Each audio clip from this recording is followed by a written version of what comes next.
Behold, the days come, says Yahuwah, that I will raise unto David a righteous branch, and a king shall reign and prosper, and shall execute judgment and justice in the earth.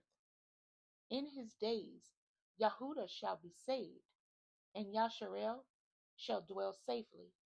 And this is his name, whereby he shall be called, Yahuwah Sidkenu. Therefore, behold, the days come, says Yahuwah, that they shall no more say, Yahuwah lives, which brought up the children of Yasharel out of the land of Mitzrayim. But Yahuwah lives, which brought up and which led the seed of the house of Yasharel out of the north country, and from all countries whither I had driven them, and they shall dwell in their own land. Jeremiah chapter 23, verse 5 through 8.